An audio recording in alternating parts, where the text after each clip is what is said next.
Hello, this is Ron Paul with your weekly update for April 25th. Last week, the financial markets were roiled by Standard & Poor's announcement that they will change their outlook on the fiscal health of the United States over the next 2 years from stable to negative. The administration decried this decision as political. However, it seems the only political thing about this decision is the fact that it took so long. The Washington Post recently reported that the White House and the Treasury Department put tremendous pressure on Standard & Poor's not to do this. However, if S&P made its ratings based on political pressure rather than economic reality, it would cease to have any relevance to the business community. Even if S&P delayed its announcement that the U.S. government bond market would be downgraded, at some point it would become obvious that the finances of this country are out of control and our leadership is out of touch.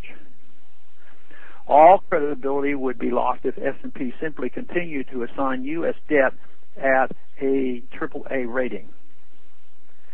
S&P noted in its announcement that the negotiations among leaders in Washington to address deficit concerns did not sound promising, and expressed skepticism that politicians could agree to any viable budget compromise.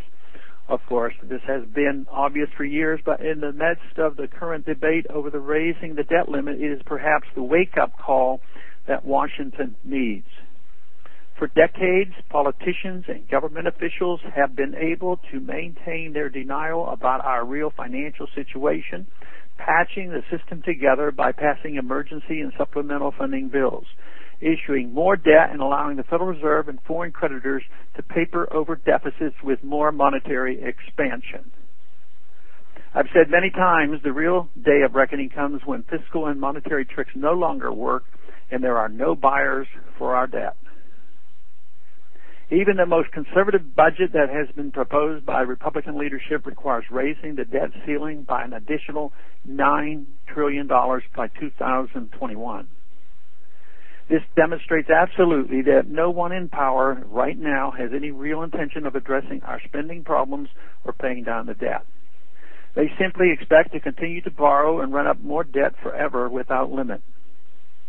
Yet they always imagine our dollar will have value no matter how many we print.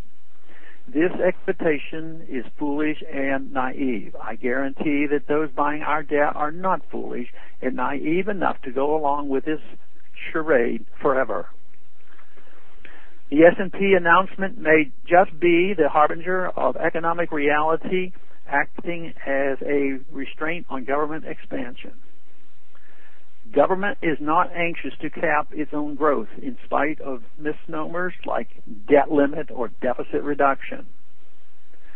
Government will continue to grow like a cancer, sapping our country of its wealth and freedom until the laws of economics no longer can be ignored.